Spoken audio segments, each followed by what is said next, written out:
राम राम राम। जो आपके साथ हुआ वो किसी के साथ हुआ, इसलिए कभी कभी ना अशुभधा में रहो। कैसे रहो? अशुभधा में, शुभधा में, अशुभधा। तो जर्मनी का राजकुमार, राजा का राजकुमार का जब देश का निकाला हुआ तो वो दूसरे राज्य में गया तो करे क्या? भीख मांगी। अब 1-2 साल तो ठीक है, उसको 20 साल हो गए। वो भूल भी गया धीरे धीरे कि हम राजकुमार हैं या हमारा बाप राजा है, वो भूल भी गया।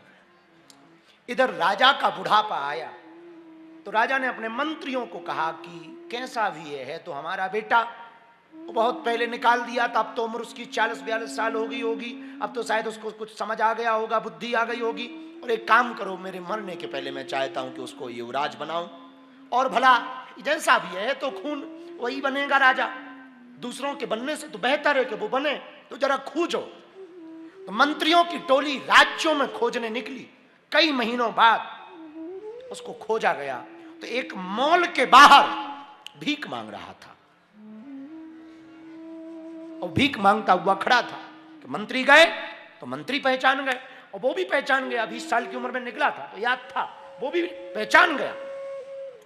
तो मंत्रियों ने बात दी, कही कि आपके पिता ने बुलाया है और उनकी अवस्था ढल गई है और शरीर काम नहीं कर रहा, पता नहीं कब शरीर चला जाए, तो आप कृपा करो कि चलो और साम्राज्य संभालो। इतना बोला नहीं कि उसने कटोरा फेंका और रथ पे बैठा, पैर के ऊपर पैर रख करके बोला, सुनो पहले मेरे नहाने का इंतजाम करो, और सुनाओ कपड़े लाना और नए लाना। मंत्री चौंक गए कि 5 मिनट पहले तक जो 2-2 पैसा मांग रहा था, एक पल में वो बदल गया। तो किसी ने शोध करके कहा, भिखारी वो था नहीं, था तो राजकुमार, भिखारी बना था। एक धक्का लगा कि उसका राजस जाग गया, उसके अंदर का वो राजपन जाग गया। एक धक्का लगा कि वो, तुम देखना कभी भी कितनी भी अंग्रेजी सीख लो, कुत्ता पीछे पड़ जाए तो हट हट ही बोलना पड़ता है। हाँ हाँ हाँ, तुम कितनी भी अंग्रेजी पढ़ लो, how do you, how are you, I am not better than you, you जो भी पढ़ लो, कुत्ता पी हट, तभी काम चलेगा।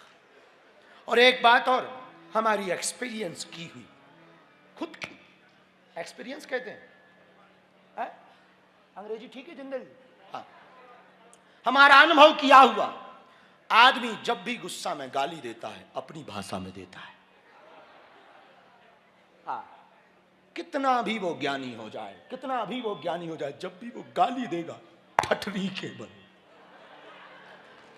हमारी भाषा है और तुम अपनी में देते हो, सबकी अपनी अपनी है। जब भी तुम गाली दोगे तो वो एक धक्का लगता है, और गुस्सा जब भी चढ़ती है तुम अपनी मूल भाषा में, कितने भी बनावटी बने रहो, बढ़िया समाज बैठी हो, इंग्लिश में बात चल रही हो, नॉलेज की बात चल रही हो, ज्ञान की बात चल रही हो, अच्छे अच्छे शब्द बोले जा रहे हो, बड़े बड़े शब्द बोले जा रहे हो, लेकिन उसी बीच में कोई पैर रख दे, पैर के ऊपर पैर रख दे, वो तुम्हारे कपड़े खराब हो जाए। पर जो भाषा तुम्हारी निकलती ना, वो तुम्हारी असली होती है, असली होती है। ये अंदर एक धक्का लगा नहीं कि आप असली पहुंचे। तो सत्संग क्यों सुनना चाहिए? सत्संग इसलिए सुनना चाहिए